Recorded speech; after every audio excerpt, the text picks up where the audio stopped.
Hello and welcome to this episode of the Energy Connects podcast with me, Chiranjib Sengupta. Last week's US-Iran peace deal has delivered some relief from the mounting cycle of supply risk as far as oil markets are concerned.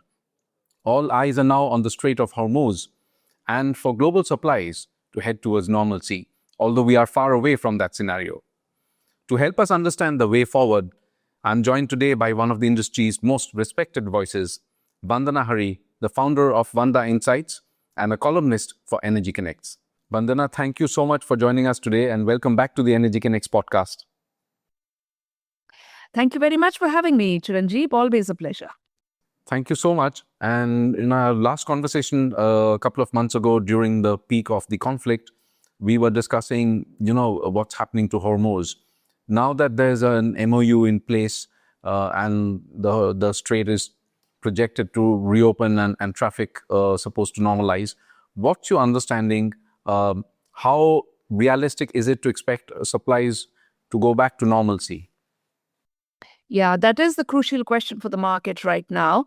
So I see this unfolding in phases and potentially quite unevenly. So when we talk about the normalization of transits through Hormuz, which is where the oil market focus squarely is right now, I think I would warn against extrapolating whatever you see in the initial days or even initial weeks. So I think it's uncharted territory, exactly as it was through the war.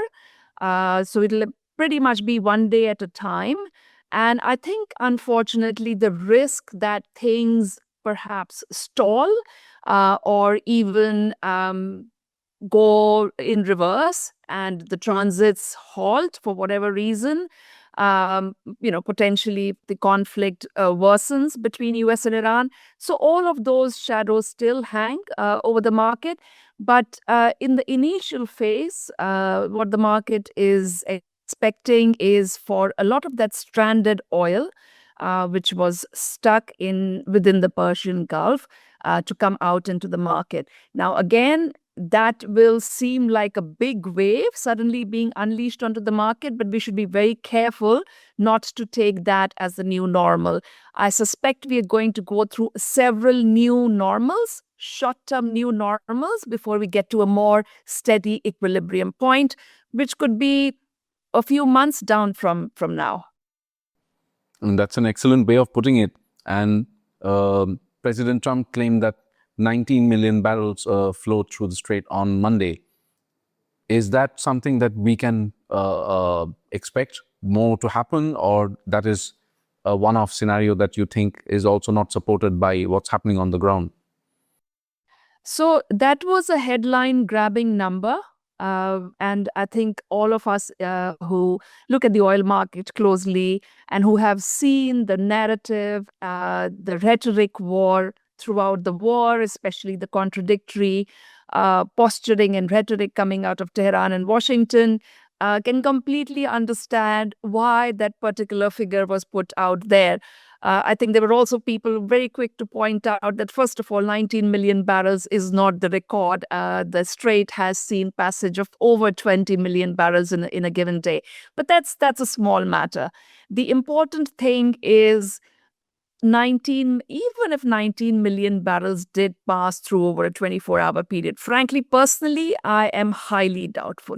But even if that was the case, it is not the same as saying 19 million barrels per day of throughput is happening. And again, those of us who look at the energy markets are very, very familiar with that argument. So I would say take that with a pinch of salt, which I think the market already is.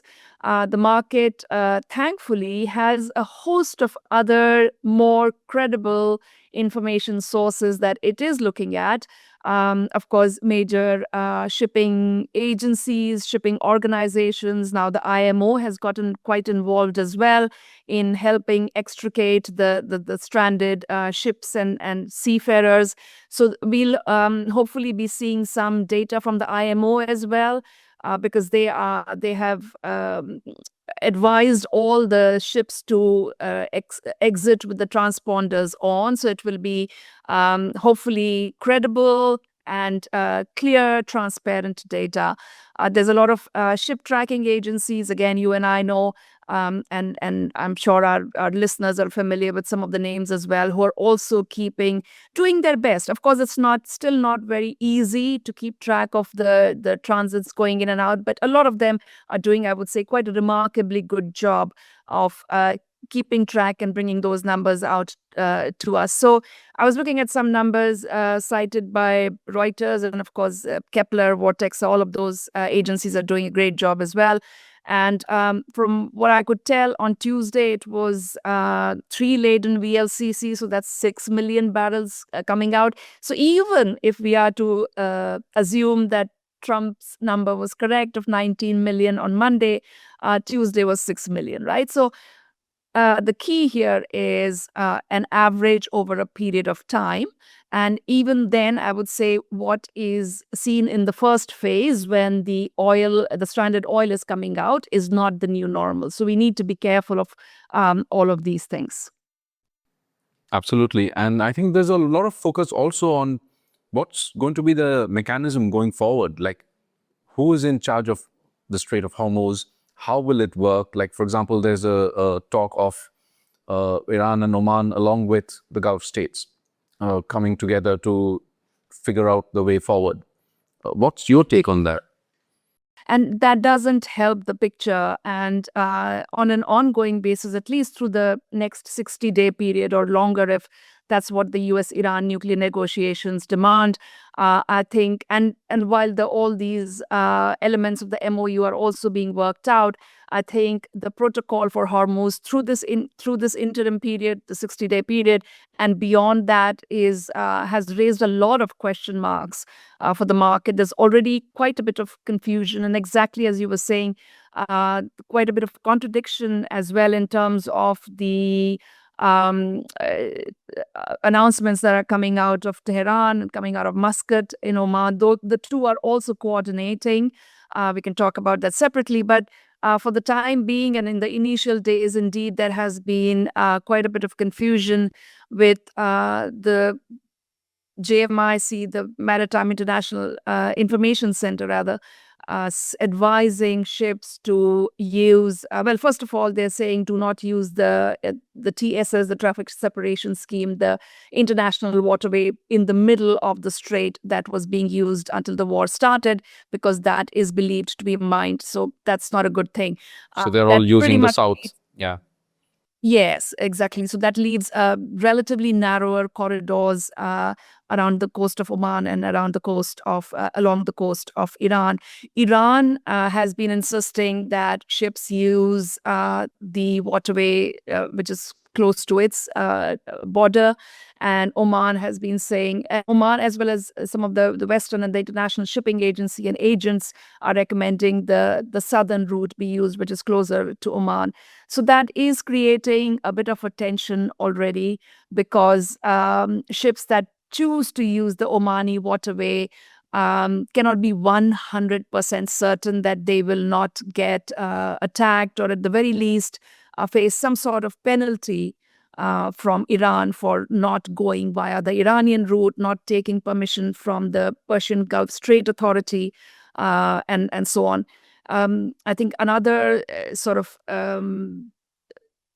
problem being created, if you will, is Iran suggesting that this is only true for the next 60-day period.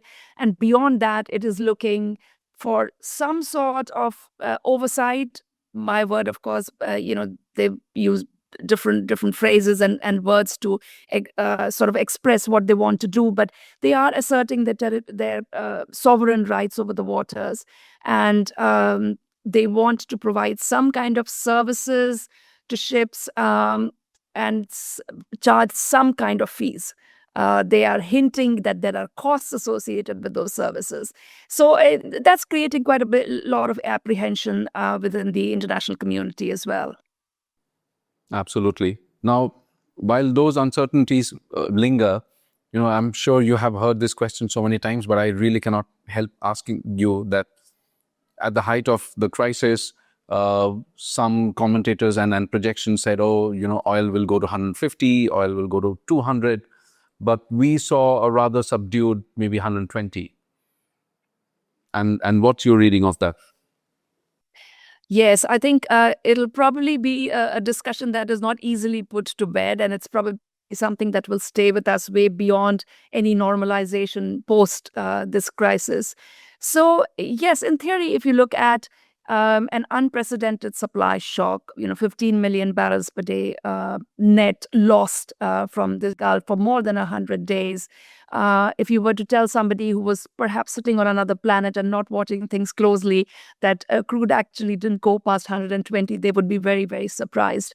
I think what you would first and foremost need to explain to them is that a lot of this shock was cushioned by inventories.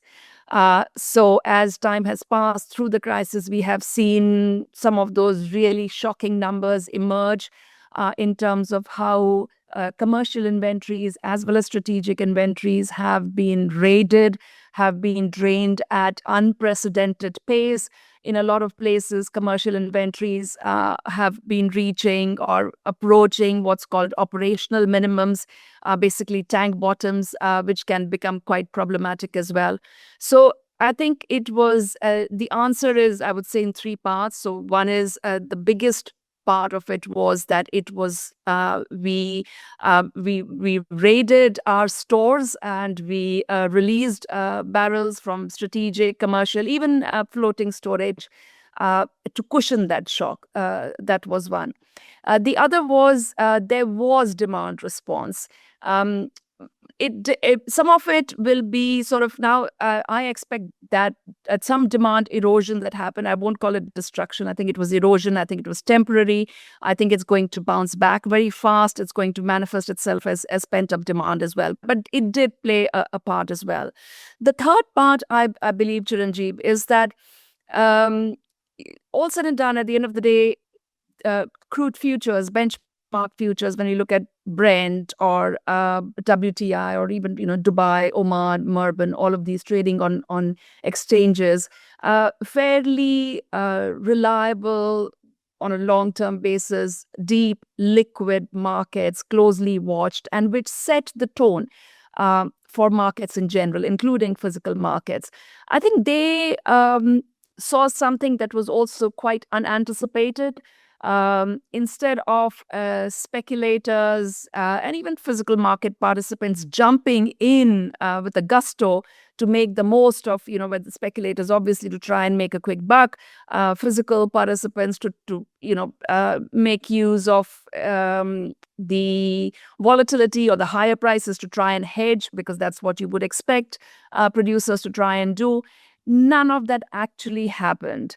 It's a long story. I don't know if we don't really have the time to get into it, but I think to a large extent, there was so much noise in the market. There was so much rhetoric and headlines and, even incorrect, completely misleading headlines that were moving sentiment and that were moving markets, that a lot of the players essentially got sidelined. We can see that it's very demonstrable when you look at the open interest. When you look at what speculative length was doing, which seems quite counterintuitive when you look at what was actually happening in terms of the physical markets and physical shortage. So I think all of these three things, and perhaps a few more, but it was a sort of a combination of all of these elements that kept a firm lid on prices. So one of the things, Vandana, that we have seen during the crisis itself is, Plan B. So, for example, the UAE deployed the Habshan Fujairah pipeline. The Saudis stepped up with their capacity for Yanbu, and the UAE has also declared that they're developing infrastructure that will sort of minimize their dependence on the Strait of Hormuz. So, going forward, do you see a lot more diversification as far as the supply routes are concerned? Or do you still think that there will be a sort of a heavy dependence on strategic choke points like Hormuz? Yeah, so the one unfortunate reality of the world today, or this post-crisis or post-war phase that we are in, is that the most fundamental conflict, which was at the root of this war, which is between Israel and Iran, has actually just been brushed aside.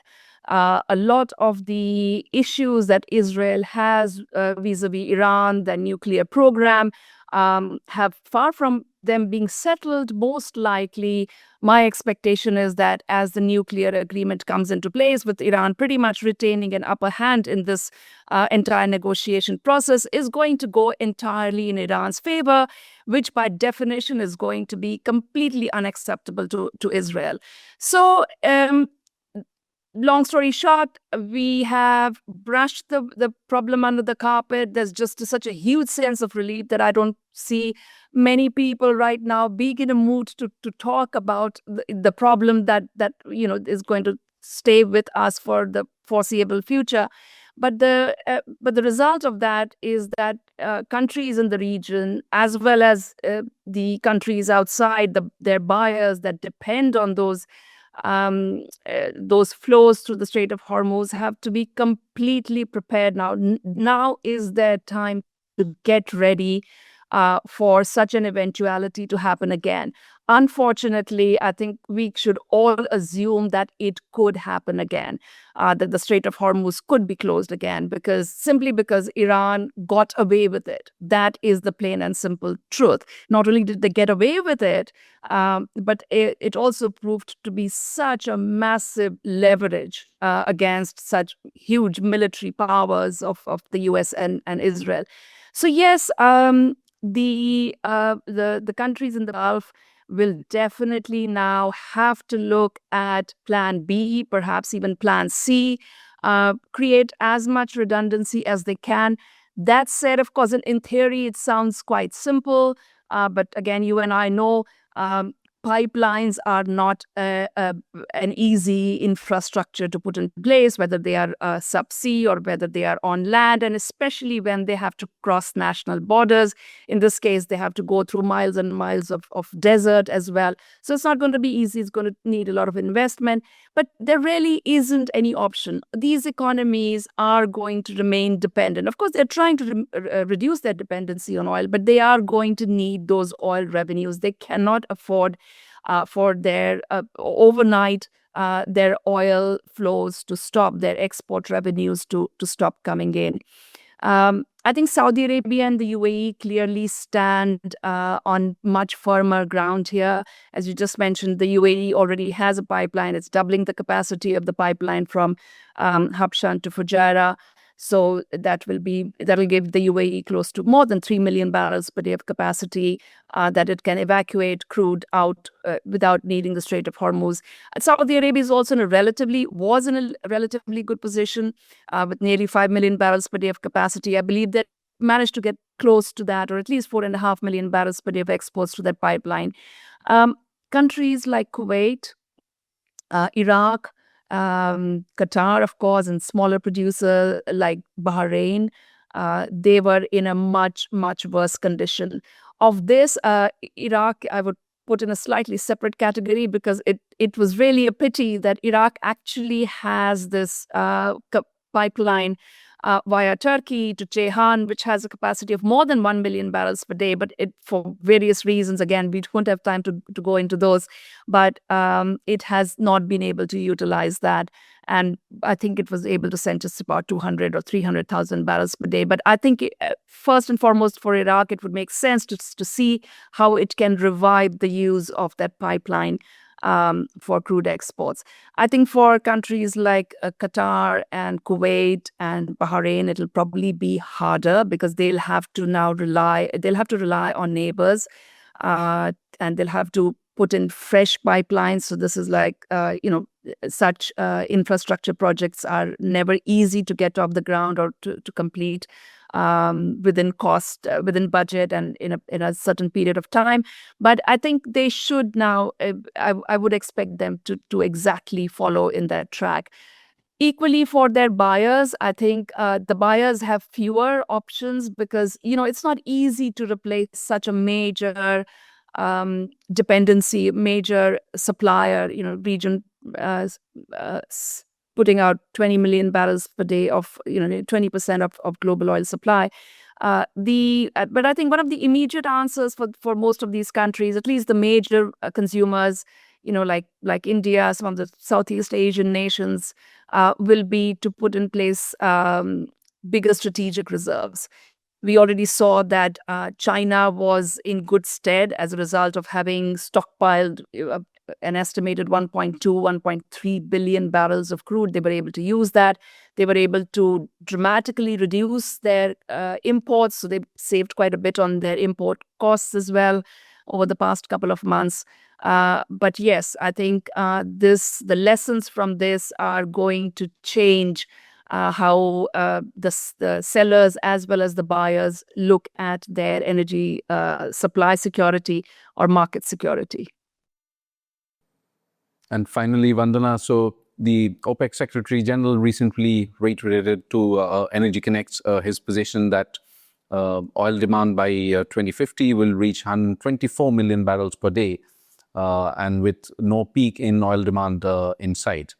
And in your columns for Energy Connects, you have also maintained a robust sort of position for oil demand going forward. How do you see that playing out? Yeah, so look, Chiranjib, I think discussion on long-term demand for fossil fuels or oil um, should always be done with a rational and pragmatic approach. That's what I believe.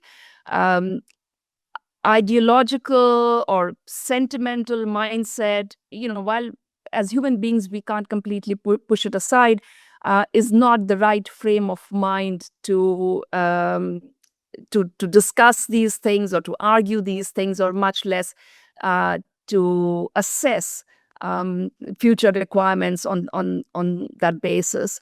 So let's look at the numbers. OPEC says 124 million barrels per day by 2050, right? It estimates this year, 2026, the world is using about 106 million barrels per day. So what they're essentially saying is that over the next 24 years, there'll be an additional 18 million barrels per day of consumption. If you average it out over the period, it works out to about 750,000 barrels per day increment every year, which already is well below the historical norm. So the historical norm in terms of global oil demand growth has been just a little north of 1 million barrels per day. So I believe they're already being, if not conservative, I think they're being quite pragmatic with that calculation. And at the end of the day, look at the other side, which is demand. Uh, I would start by asking the main question: do we expect global energy demand? Forget oil, gas, fossil fuels, renewables, whatever. Do we expect global energy demand to grow? Absolutely yes. I don't think anybody out there is projecting a peak or a plateau in energy demand. Now, when it comes to energy demand, again, you have to bear in mind, yes, in the developed world, it has already started to plateau. But if you look at the global population, only 1 in 7 people live in the developed world. The remaining 6 are in the emerging market economies in the developing world, which is still even trying to get 100% energy access for its people. So, yes, the plain and simple truth is that energy demand is going to continue to grow. That the next question you have to ask yourself is, if it is going to continue to grow, yes, we can hope for and we can strive for even double-digit growth in things like solar and wind power. But they're starting from such a small base. Barely 5% of global energy basket is currently wind and solar, right? Then when you look at some of the other renewables or low carbon fuels like biofuels, we all know that there's massive problems in scalability. And even if you are to take the full lifeline emission cost of those, that's a separate debate altogether. So what it boils down to is, yes, while we can hope and we can plan for greater use and more and amplifying the funds that are being put into low carbon fuels, we should pragmatically not assess to what extent they can take over from oil and gas. So oil, coal, and natural gas are 81% of the energy basket. It's not going to be easy to replace it. So I think that's sort of like a long-winded way of answering your question. I think we need to be very, very careful and realistic in our assessment. And I think that's exactly where OPEC is. That's a brilliant way of putting it. Vandana, thank you so much. It's always such a pleasure to have you on our podcast and studio interviews. Thank you so much again for your excellent insights. Thank you very much, Chiranjib. That was Vandana Hari, the founder of Vanda Insights and a columnist for Energy Connects, decoding the way forward for oil markets in light of the Iran-US peace deal. I hope you really enjoyed this episode, and you can get more episodes like this and comprehensive coverage of the energy industry at energyconnects.com. Don't forget to follow us on social media and subscribe to our newsletter for regular updates. A big thank you also to our amazing production team working behind the scenes to bring these episodes to life for you. Thank you, and I'll see you soon on the next episode of the Energy Connects podcast.